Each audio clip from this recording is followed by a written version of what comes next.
Hello, everyone. Welcome to Be My Guest, Episode 2. I am your host, Eric Guest, and in today's episode, I will dive into a couple different topics.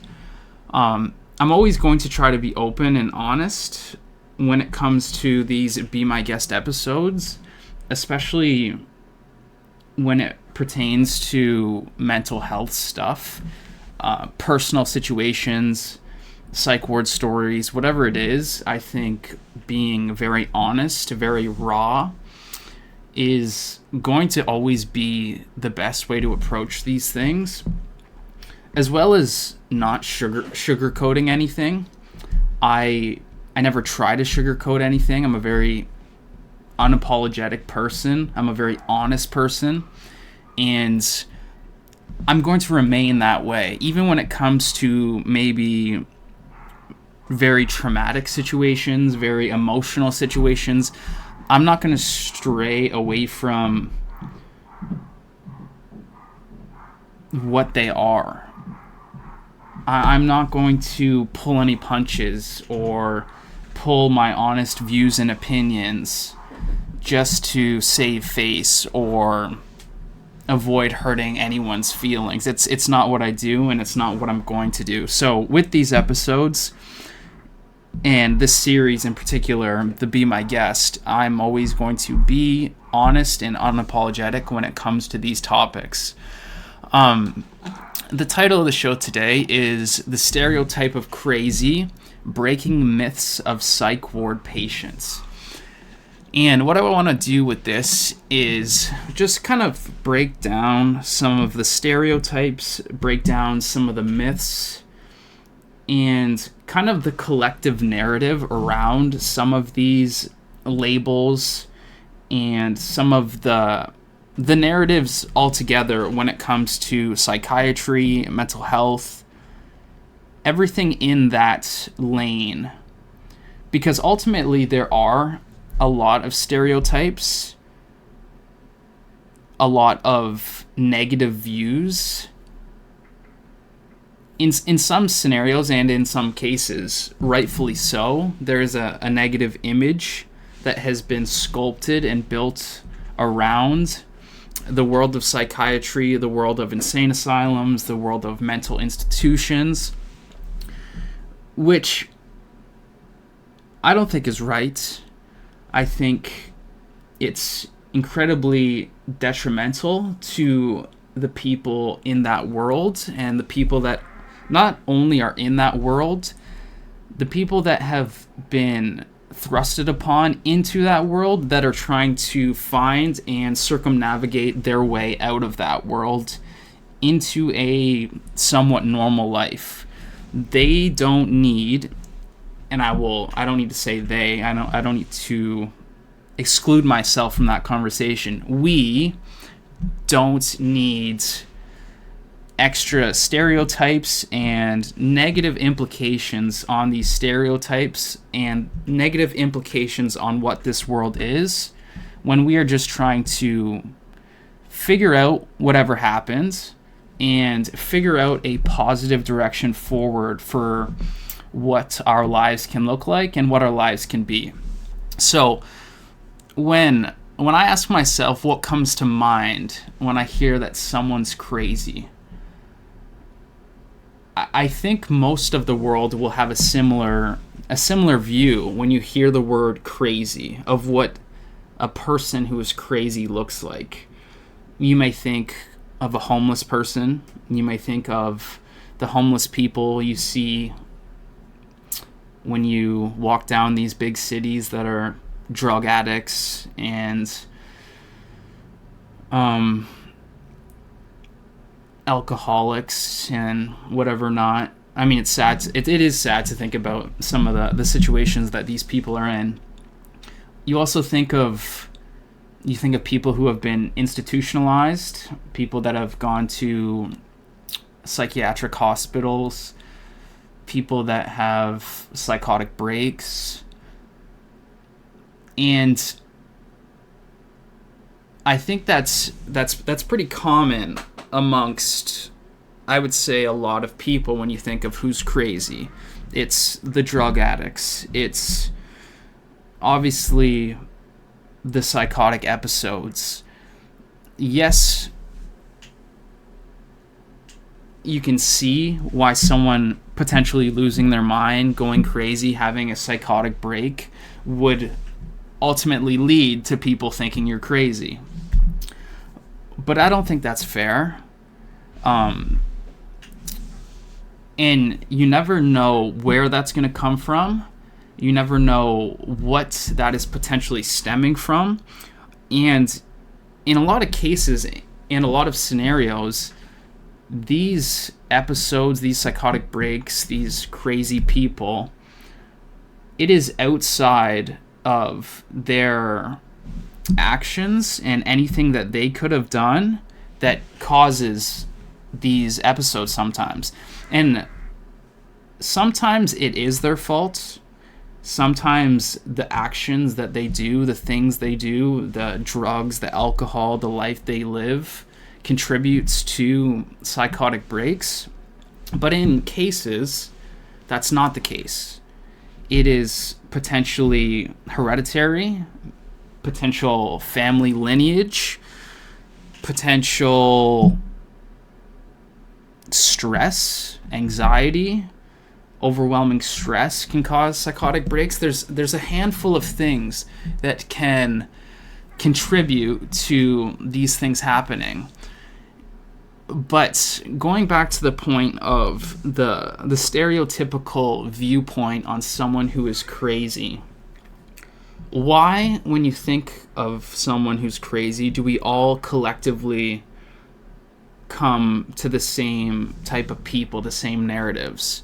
And I personally believe that's due to the interpretation and representation that these people get through the media, through movies, through history, and particularly when it comes to psychiatry, the history of psychiatry is a very ugly one that doesn't give a great representation of the people that have been in it. Yes, you can contribute that to a lack of knowledge, the lack of resources, the lack of progression in science over time that wasn't where it is now, obviously, of today's standards and era. But the movies, the media that depict these people is going to be very detrimental, not only for now, but for the future going forward. If every movie that comes out is showing someone losing their mind, having psychotic episodes, psychotic breaks, going into these potentially elevated states of mind that are different from normal, different from whatever normal is, and it's depicted the same way every time, and this narrative of these people are crazy is attached to them every time, that is going to continue that negative reinforcement of what these people's lives are now. Instead of potentially these people just having a human experience, a natural human occurring experience, even though it may differ and not be the most ordinary of experiences that is different from the majority of the population, it is still a naturally occurring thing that happens to humans with these altered states of mind and psychotic breaks. So the continuous portrayal of the crazy, the madman, the insane asylums, he needs to be put in a straitjacket, they need to be medicated forever and institutionalized forever, it's not good. I don't like it, okay? I don't like it. We don't like it. and it's going to change. It has to change. It has to change for the progression of humanity, the normalization of these people who go through these things to feel more normal in the world. And I believe it will. I don't believe it will. I know it will. It will with the right people, the right mindsets, and the right vision of how it should actually go. The typical mental health, and I say this all the time, but the typical mental health and the stigma, it's Mental Health Awareness Month, it's Men's Mental Health Awareness Month, so men commit 80% of the suicides. These are the common things that are put out there, but it's not working. It doesn't work. It doesn't change anything. It's it feels as if it's just for moral gratitude for the people saying and waving the stigma flags. It's as if it's for the own moral gratitude for the people doing it, for the people posting on the social media with the hashtags and the whatever else. Sure, it may help incrementally and it may help people, but to me personally, it's all fake bullshit. It's all fake bullshit that month will go by and then people will forget about that cause and it's on to the next cause and it's on to the next cause, because that is how the world works. That is how we live our lives. We have very short attention spans, and the cycle of what we pay attention to is short. And what I pay attention to is this, because this is my world. Mental health, psychiatry is my world. I was fortunately or unfortunately, however you look at it, put into this world. And now this is what I think about. This is what I deal with. This is how I live my life. And I've chosen a path of wanting to better this world. Because why? That's a good question. Why? Why did I choose to be so heavily invested in this constantly? That I think about this, I study this, I study different psychiatrists, their thoughts and opinions on the world, on psychiatry, on different medications. It's because I care. It's because I care about the people of the institutions, the people that go through the mental health system, such as I have. It's because I want better for the future kids, the people that are going to go through similar situations that I have. If I can make that process easier in any way possible for their journey through what's going to happen to them, if my own experiences, I can take that, sit with my experiences, deal with them however I can, and become the best version of myself out of that to then help other people, I think that is a worthy cause. And I think ultimately that is what has brought me purpose in life, is that vision and that hope for that potential right there. So that purpose, because it comes down to purpose. We want purpose in our lives. We want a job that is filled with purpose. We want a life, a family that is filled with purpose, even though I believe the kids alone innately provide the purpose. Your life is then directed towards the betterment of those kids and their lives. So, I mean, this is a little off track, a little off tangent, but it's all relatively, right? All relative. How do I mentally frame these thoughts and ideas of myself and the label of crazy? Because ultimately,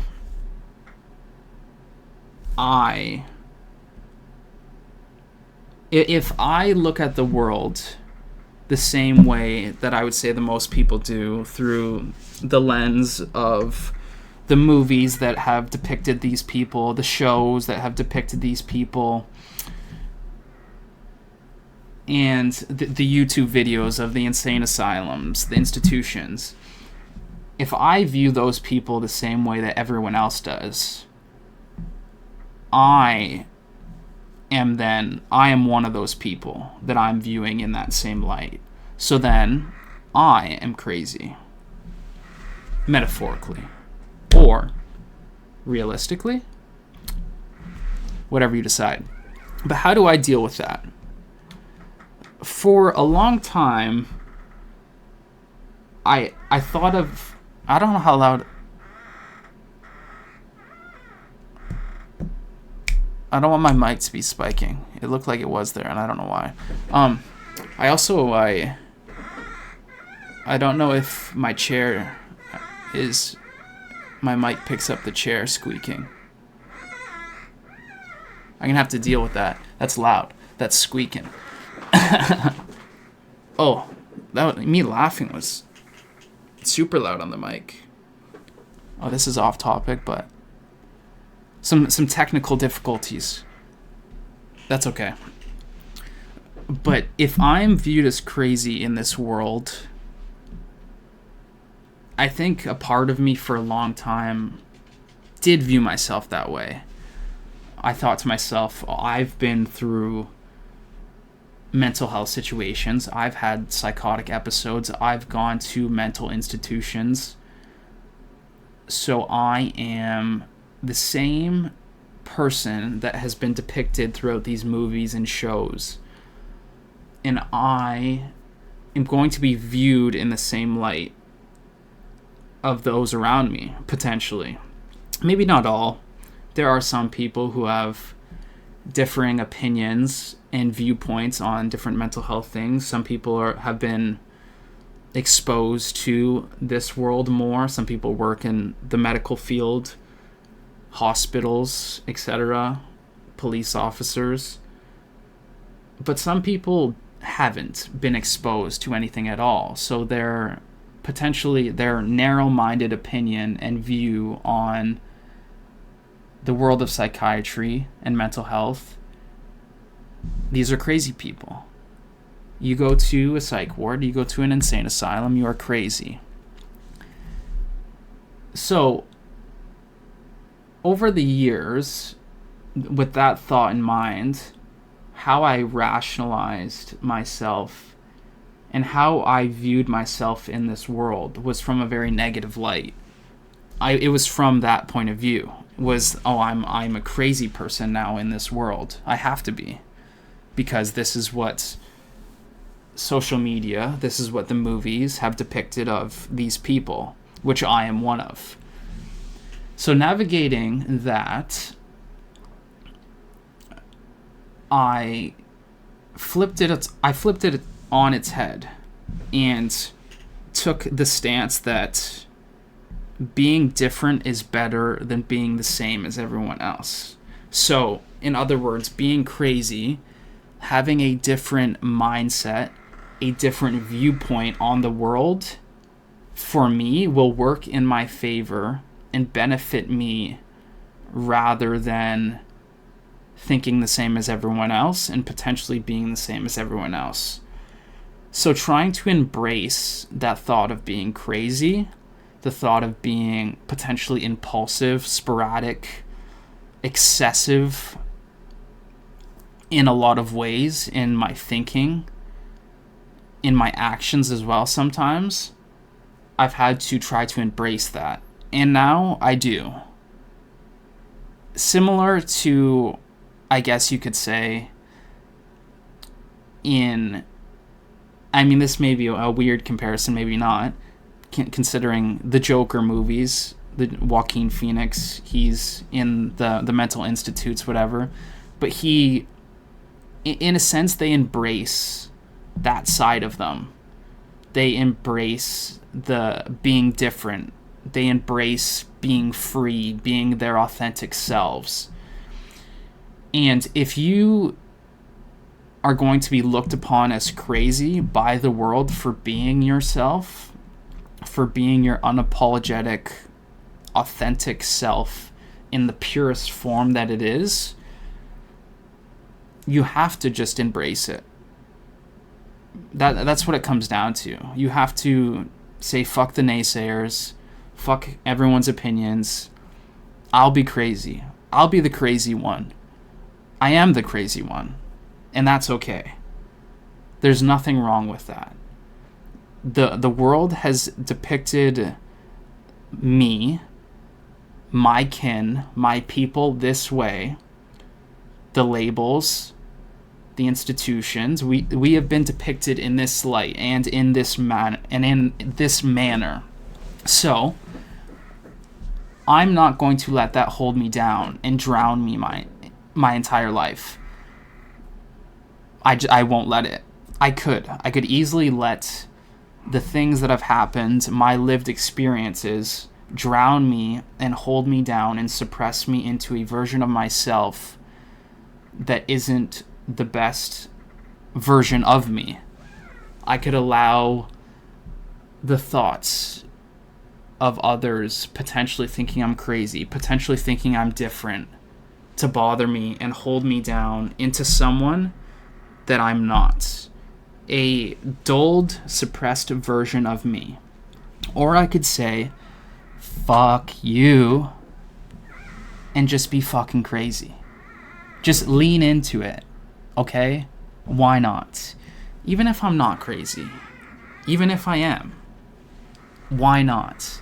The labels, the stories, the movies, they say you are, so why not? And this is how I frame it in my mind. This is how I've come to being me to this point. I've had to frame it this way. And whether you think that's delusional or not, whether you think that thought process is crazy that I just walked through, doesn't matter. Because ultimately, at the end of the day, if it works for you, if it works for me, it doesn't matter. It works.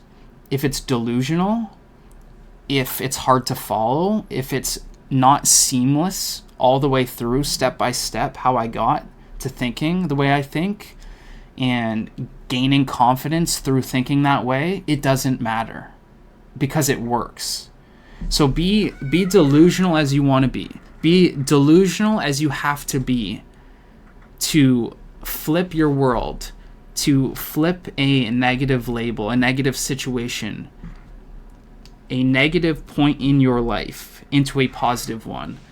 Be unrational as possible. It doesn't matter. It doesn't matter. Because at the end of the day, would you rather be in the negative, suppressed, depressed version of yourself that is down in the dumps, thinking to yourself, I'm a shitty person, I'm a crazy person, I don't deserve a great life, I'm not capable of great things or achieving great things because now I've gone through the psychiatry system, I have a mental health label, you know what, I'm not capable of great things now. Or is it better to just say, you know what, I'm going to rationalize this in a crazy way that doesn't make sense, that works for my benefit, and flip my fortunes and say, you know what, no, I deserve a great life. I can still have a great life despite these things that have happened to me, despite this life and these experiences. Because I can. Because you can. Any one of us can still live a great life. Doesn't matter your past situations, doesn't matter where you come from, what you've been through. You can and you will and you deserve to live a great life full of prosperity and opportunities and fortunes, family, love, whatever it is, whatever you want it to be. It can and it will happen. But it stems from the mindset that you cultivate yourself, because nobody will do it for you. You can go to a therapist, your doctor, your psychiatrist, and you can sit with them and you can pay the $200 an hour for hours and hours and hours and talk to them about your problems all you want. You can express everything you've ever been through, how hard your life is, how unfair life is, but you will never get to where you want to be or achieving the things that you want to achieve if you continue with that mindset of expressing why me, poor me, I'm cursed, I'm behind the 8 ball. You'll never get anywhere with that. And honestly, with that thinking and with that mindset, you don't deserve to get anywhere with that, in my opinion. So, flipping your mindset from a negative to a positive, regardless of what the situation is and regardless of how you have to do it, is the most important thing in my mind, and that is what I focus on. I don't look at, you know what, I've gone to psych wards multiple times.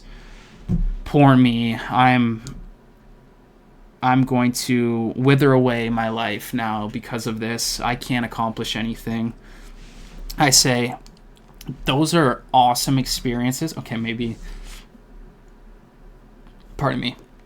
not awesome experiences. For a lot of people, they're very traumatic, detrimental. But those are very impactful situations and experiences of my life that I've learned from and gained incredible knowledge and wisdom out of, that I can now take forward into the life I want to live and the life that I want to pursue for myself, and use those situations and empower myself. And so that's what I try to do. That is what I do. And me coming here, sharing some of these things, hopefully empowers others in similar situations to do the same. Maybe they don't do it exactly the same way that I do it, but it may give them ideas into how they can do it, or how they can view themselves in a better light despite the situations. So embrace it. Embrace it, you know? Embrace it. That's what it comes down to. Embrace being crazy. Not the crazy that's out shouting in people's faces and killing people, ending up in jail for the entirety of your life. Not that kind of crazy. But the crazy that says, I don't care what you think. I don't care if you laugh at me. I don't care if you point at me. I don't care if you joke about me. I'm going to be me. I'm going to openly and freely dance in the rain like nobody's watching. Be that free. Be that kind of person, you know? That's what we're looking for. That reminded me of a quote. It's we're quoting Nietzsche today, I guess. It's a good quote though. It says, "Those who were seen dancing were thought to be crazy by those who could not hear the music." I think that's what it is. Those who were seen dancing were thought to be insane by those who could not hear the music. That's it. So, dance. Dance like no one's watching. What else do we got? I need to get, so I tried to give a brief outline of the show today and jot down some notes. and then kind of free ball and go anywhere with it and let the words take me where they may please. So I'm working on, obviously, the shows will get better, the smoothness, the direction, one point leading to another. Over time, I will sharpen this skill of talking, sitting here, communicating orally to the camera. It is a little strange sitting and looking at a camera and talking to a camera, because you don't. What if I never look away? What if I sit for 2 hours, 3 hours, and I never look away from the camera and I don't even blink? Would that be a problem? It feels like I'm staring into your soul. Okay, I'm done. Yeah, I need to look away at some point. Yeah, that made me feel weird. Yeah, so I hope to empower other people with doing these episodes, with sharing these experiences, sharing these thought processes. Because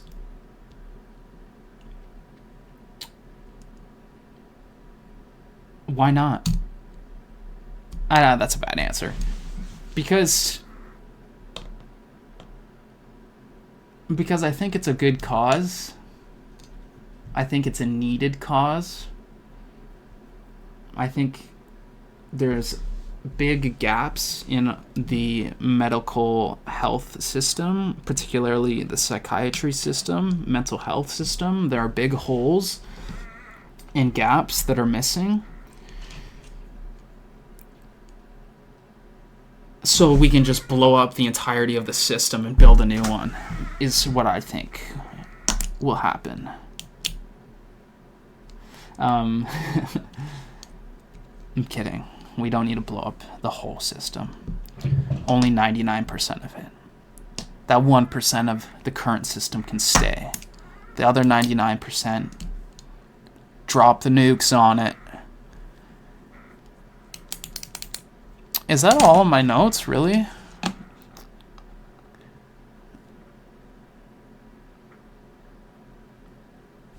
I could only go for 35 minutes. Damn. This is tough. Because, well, see, I don't need to compare myself. When you sit and try to compare yourself to other people who have maybe been doing this for years, maybe they've been streaming for years, maybe they have a background in broadcasting, TV broadcasting, whatever, it's obviously going to be easier for them. But for me, I'm the hungry lion. Okay? I'm the hungry lion coming out of the woodworks that hasn't eaten in weeks. I'm starving. Okay? I don't know what that is. But we're hunting, okay? We're hunting. Hunting for meat. We're hunting for survival. The survival of my people. Because we have been... And this is what pisses me off, okay? And this is why I want to do this show. Because the people like me, the people of psychiatry, the people that have been labeled as different and outcasts of this world have gone into these institutions and these programs for centuries, for decades. And we are experimented on, poked and prodded and needles shoved in, locked away in rooms, straitjacketed for the entirety of lives. If you think about, think about the 20th century. All of the 1900s, those people that went into insane asylums, they probably went in and never left again. Their lives were then in insane asylums forever. Now, do you think they had good lives in there? Do you think they were treated potentially fairly? Or do you think they were tested on with medications, with different experimental procedures to benefit and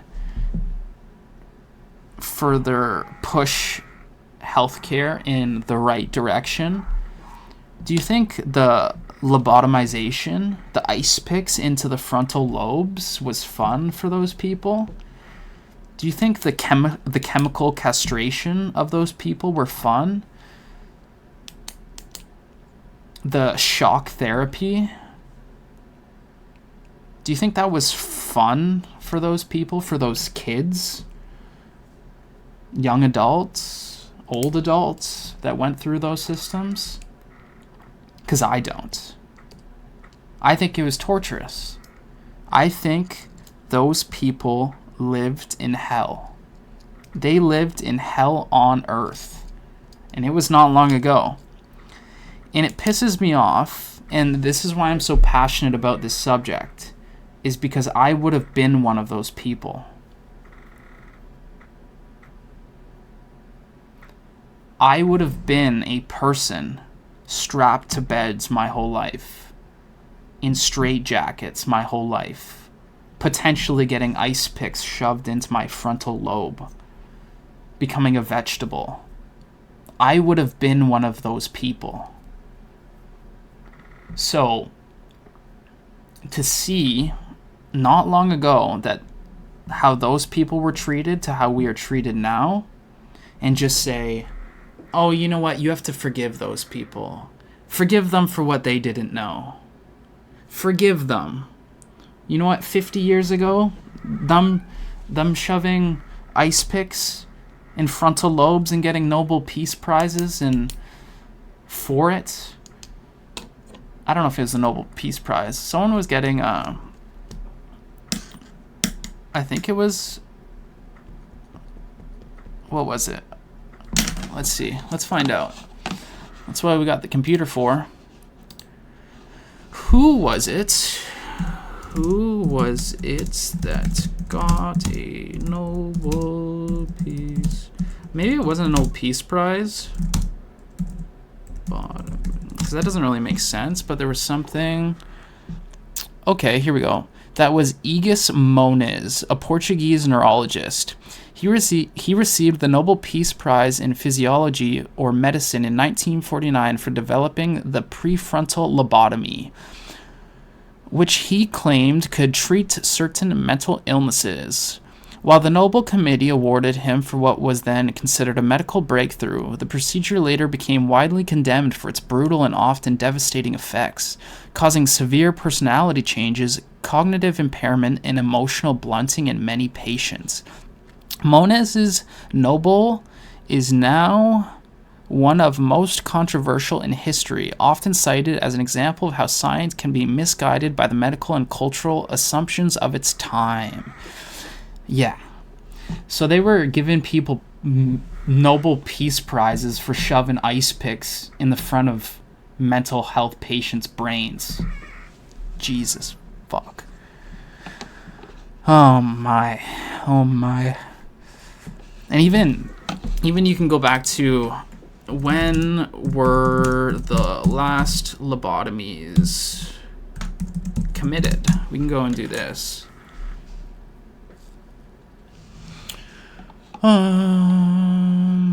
The last recorded lobotomies in the U.S. are believed to have been performed in the late 1960s to as early 1970s.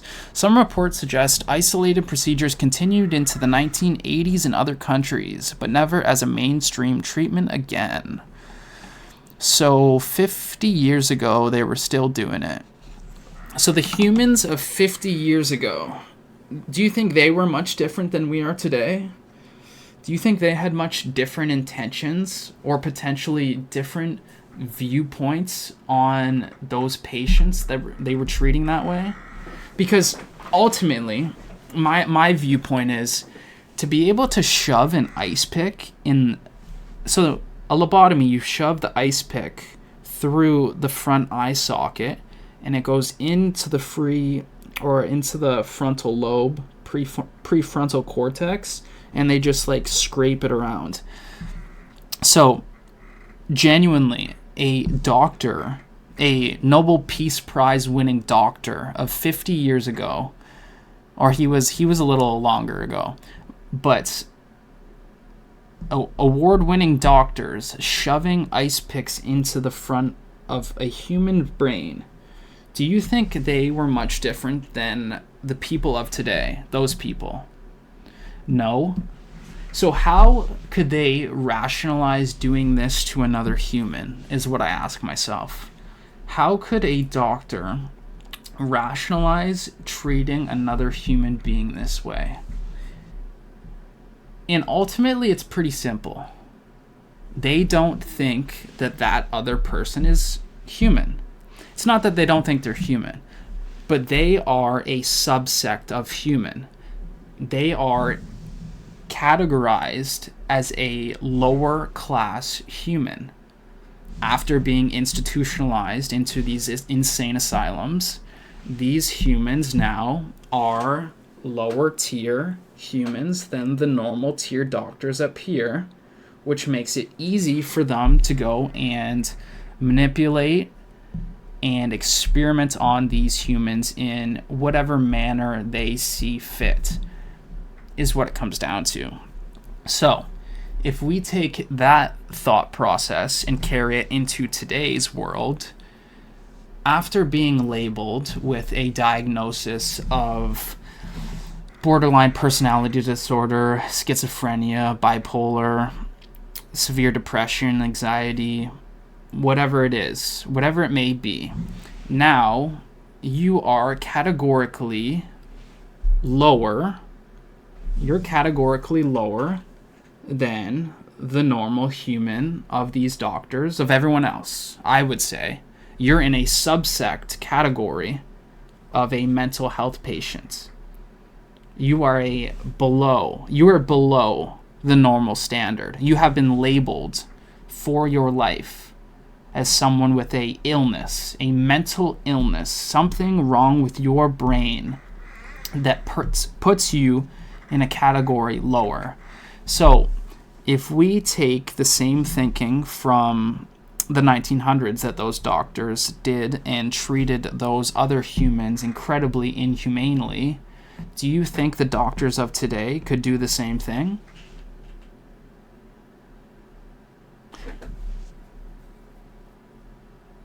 Do you believe the doctors of today could treat the patients of today similarly?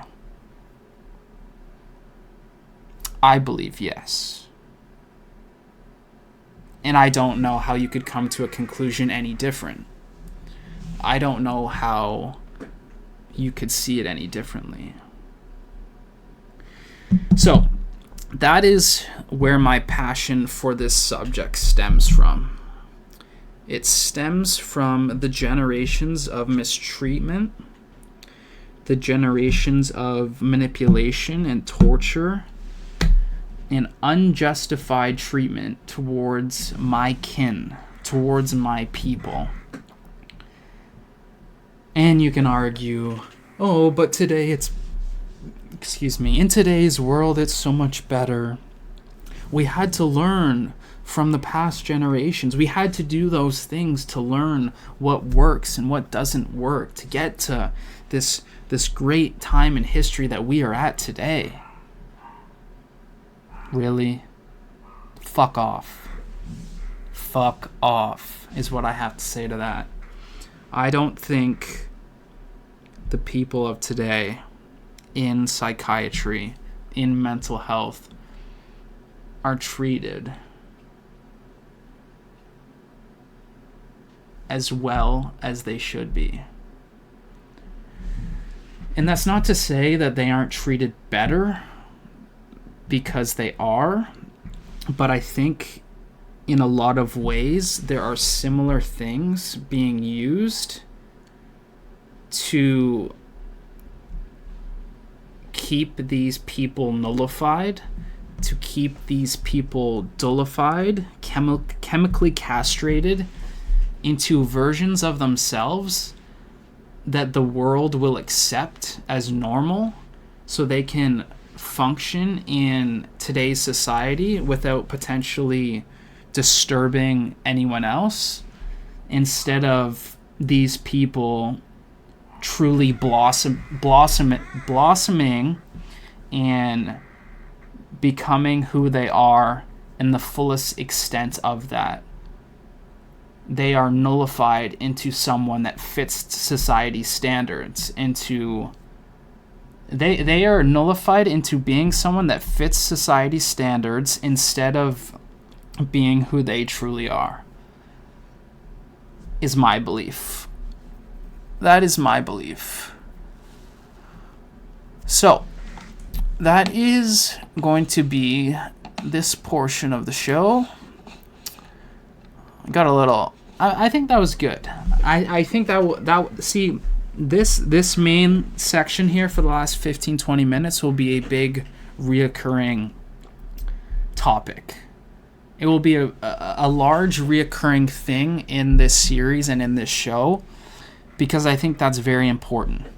I think that is a large basis that I need to hit on and shine light upon what has happened, what goes on now, and the similarities and the differences between the two, how there is great progress, but at the same time, not enough. So, that will be a reoccurring topic. I will hit on that a lot. I'm quite passionate about it, and I have a lot to say about it. But I wanted to jump in at the end of this show, because I don't have any viewers or any questions yet, which is okay. We will get there. This is episode number 2. We have a long road ahead of us in the Be My Guest era, the Be My Guest show. I plan to do this show for the entirety of my life, potentially.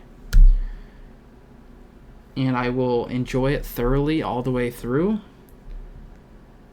I envision a late night talk show vibe to it. I need to continue working on my set a little bit. I don't quite have the set mastered how I want it to look. I mean, for what I have right now currently on a 1080p Logitech webcam, I do think it's turning out quite well.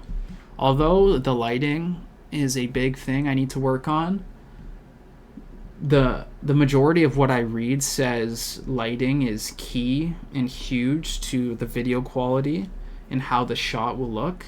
So I will continue working on that. But I am very happy and pleased with how things are going currently. And I need to continue to show up, because ultimately that's what it comes down to. It comes down to showing up and sitting here doing this, regardless of how I feel, of if I have nothing to say, the words will come, the ideas will come, the thoughts, the feelings, the emotions will come. The passion is there. I have the knowledge, I have the experiences, and I have the passion for change. I have the desire for change and to portray my message and visions into the world for what I foresee coming and for what I foresee happening. So it will be done. It has to be done. It is destiny. Okay, so I wanted to hop into Reddit because I don't have any questions, which is okay, like I said, but I might as well go and take in some questions, potentially. Frequently asked questions on Reddit. I think an interesting one would be psychosis if we read some questions from Psychosis that I can answer. Oh my god, I love the artwork of my favorite artists ever in the world are people that go through psychotic breaks, psychotic episodes, and they create artwork. By far, it's my favorite.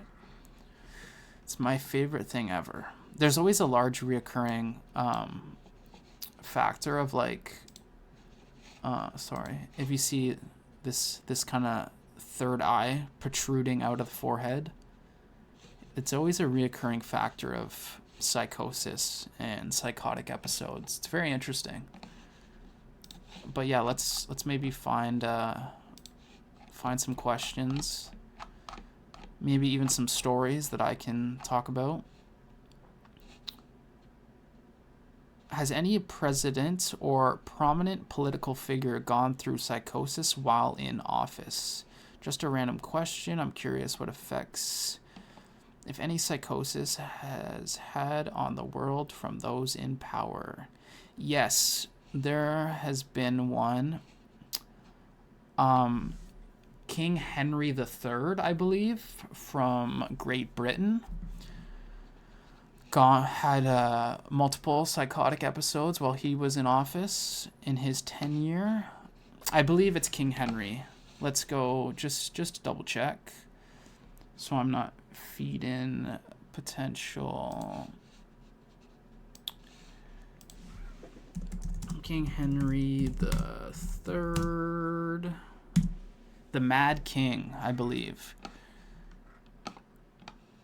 King Henry the Third of England ruled for 1216 to 1272.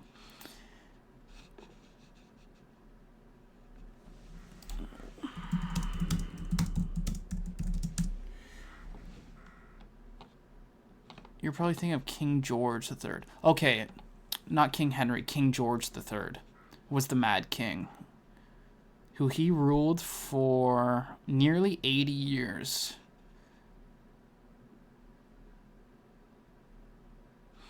King George III of Great Britain ruled during the American Revolution and later suffered from severe mental illness, now believed to have been bipolar disorder or genetic condition called porphyria.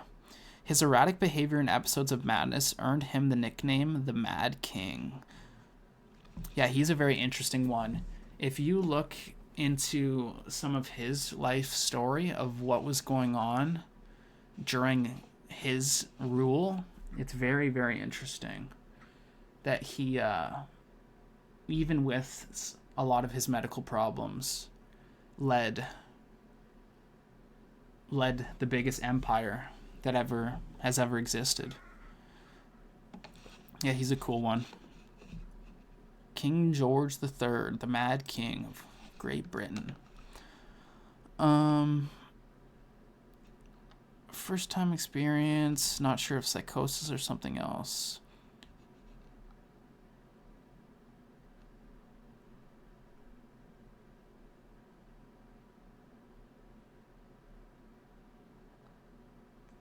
I mean, it'd probably be better for the show if I had already pre-selected questions that I could answer and talk about and stories, instead of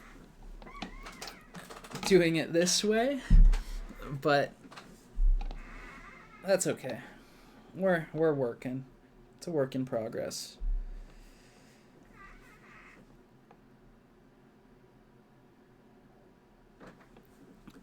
Okay, this can take your mind, but not your heart.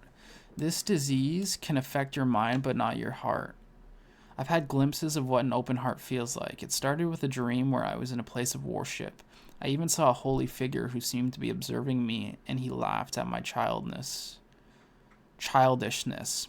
I woke up and my heart felt open. I know that in that space I was free of medication. I was free of disease. I was free of suffering.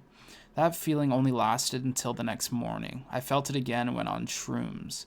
A space where the heart is open and flowing with love. That space is free from suffering, free from disease. Even if the body suffers, even if the mind suffers, the heart accepts it with joy. That is my destiny. That is my journey. I will gladly burn for it. Perhaps burning is the only way through. Interesting. Poetic. Yeah, oftentimes during episodes of psychosis, they are very interconnected with spiritual journeys, I find. Very godly, religious. So it's hard to put psychosis into words for what it is. The feelings that you get, the visions, the hallucinations, and everything that goes into psychosis, putting into words is very difficult. But I found was a core and repeating thing in my episodes was this spiritual connection, this very deep connection to God, talking to God, entrusting in God. It's hard to explain. It's hard to explain. It's hard to put into words. I will get better at that though, because I think that is one that is very interesting. That is one that people would be very captivated by, is psychosis. What it was like, the thoughts, the feelings, the emotions. Even though I would never be able to fully indulge you on some of the thoughts and ideas that went on, because those are mine forever and no one else's. But I'll share some things. Okay, let's go to this. Hey, you. Having a difficult time accepting my diagnosis. So I found out I'm bipolar about 2 months ago, and I managed to push it down temporarily. But this past Wednesday, they started me on meds, and now I'm having to face the facts. I don't know how to cope with this. I don't like it. I'm a preschool teacher, and I'm scared if parents find out that I'm bipolar, they might be uncomfortable. I'm also in the process of moving in with my fiance after months of planning to get out of our apartment, and I'm happy we got it. He knows I'm bipolar, and he is very understanding and accepting, so that's not the issue. I'm just embarrassed. I knew I had manic episodes. It's been obvious for at least 2 decades now, and I knew my brain wasn't always working right. It's probably not working properly right now either. I hate that so much. I hate when people say this shit. I knew my brain wasn't always working right. Just because your brain is doing something differently, potentially out of the ordinary or out of the normal, doesn't mean that it's not right. Who gets to decide what is right and what is wrong? And who gets to decide what is right for what your brain looks like? So, especially, I think, long-term, subconsciously, telling yourself that your brain isn't working right in certain situations is going to be extremely detrimental and negatively impact you, is how I view it. So, even in these terms of the mind being in tumultuous. It's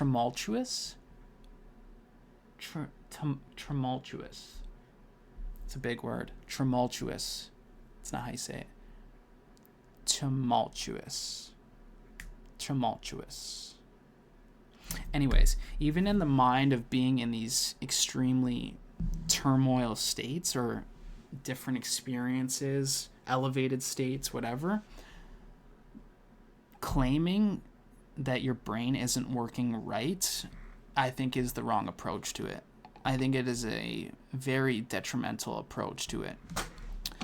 I don't know what to do or how to cope with this diagnosis. Part of me is angry. No one told me sooner. The rest of me is devastated because I feel like I don't know who I really am. Who would I be if I didn't have PTSD, ADHD, and bipolar disorder? Why did no one see this earlier? How am I supposed to do this? I want to cry. I just feel lost. I'm sorry. This isn't a super happy post or anything. If you read this far, thanks. I really needed to vent. I think people are too caught up with the labels. They're too invested with the labels of what they are. They put too much value and emphasis on holding the label that a doctor gives to them.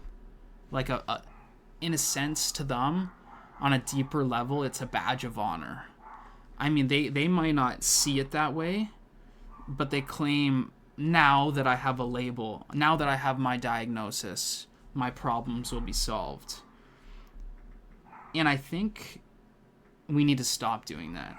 We need to stop over-labeling. We need to stop handing out these labels to people, because it does them more harm than it does good. For example, this person going, now that I have bipolar disorder, PTSD, anxiety, depression, etc., etc., etc. Like, what good does that do for you? The more that you pile on these labels, do you think you are going to be in a better spot as a human the more negative mental labels that you have infringed upon you now? No. You're not going to be in a better state. You're just going to think you have more wrong with you. You're going to think that you have more things that you have to deal with constantly. There is just a progression of things wrong with you that is going to constantly be on your mind that you have to deal with and think about. So this over-labelizing of people and diagnoses that is handed out in the psychiatry world is devastating. It's devastating people, and it needs to stop. It's bullshit. I don't have anything else to say on that one. We got a good point out of there. Let's go. Woke up early and decided to clean my room for the first time in months. Let's go. I love sleeping on the floor. I love sleeping on the floor. Like this. This is every man's dream right here. Girls would never get this. See this? Girls would never understand this. Like, he probably has like a TV over here, a gaming system. He's got the J's lined up. Women would never understand. They see this and they're like, oh my God, what the hell? And guys are like, yes. Yes. This is all I need. A bed on the ground. The shoes lined up nice and clean and tidy. That's all you need.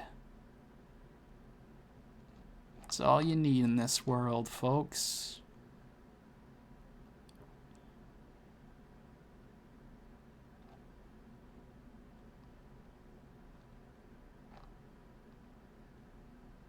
I need to go get some food in me. I haven't eaten today. It's 3:40, 3:35. My brain isn't functioning as well. Okay. Yeah, sorry I don't have any. For now on, if I go and do this Reddit Q&A, I'll pick out some questions before that I can answer and talk about. Lastly, I had on my agenda for the day was to share a personal story, because this will be a very personal show. It is a very personal show. It is a very vulnerable show, and it will continue to be such. Because for me to connect with you, I need to share my honest views, my honest experiences, for that connection to be made. And I won't be able to fake that. I won't be able to make that connection if I'm not honest and vulnerable through these stories. Because people need to be able to be vulnerable and honest in sharing these experiences. And in doing so, that will lead to empowerment through these stories and through these experiences. So, a personal story, I would say, after my initial hospitalization, so this was when I was 18, I was taken to hospital. This initial trip to the psych ward at 18, I felt a lot of shame. I was incredibly ashamed of this experience for a number of reasons. Not only now was my identity turned over to being a psych ward patient, a mental health patient, a mental health person in this system. So now that is my new identity, which is thrusted upon me. I was ashamed of that this is my new identity in a sense. And I was also ashamed of what I did in my experiences leading up to the hospitalization. My actions, the openness, my social media presence, the things I was doing at that time, broadcasting to the world through social media, doing things very out of character, openly to the world, that now that is how a lot of my peers may have potentially viewed me, and those actions may have a lasting impression of who they think I am as a person, of what I did in a vulnerable state, in a state of very elevated moods, very impulsive moods, very different than what my normal may be. So me being viewed in that light without people potentially having the full details and the full story, I was incredibly ashamed of that. I was incredibly embarrassed of that. And it took a lot of time. It took a lot of time for me to be able to get to the point where I'm at now, that I'm educated, I can articulate and communicate these experiences how I want to be perceived. Because then, at that time, I couldn't. For a lot of years, I couldn't. And it took me a lot of time to get over that embarrassment, to get over that shame of what I did in these episodes, and of how I was looked at by people potentially. So I hid from the world. For a lot of years, I hid from the world completely. I hid from social media. I cut myself off from social media, deleting my social media accounts. I hid from going out, going and being a part of the world, being a part of potentially old friend groups, cutting myself off from a lot of old friends and people I used to have great and deep and loving relationships with, cutting them off because I was embarrassed of the things I did, the things I may have said, the things I may have said to them in those times, in a state of vulnerability, in a state of sickness, and in a state that was very different from the ordinary me that had never been seen before by these people in my life, and that had never been seen before by myself. So, after going through all of that,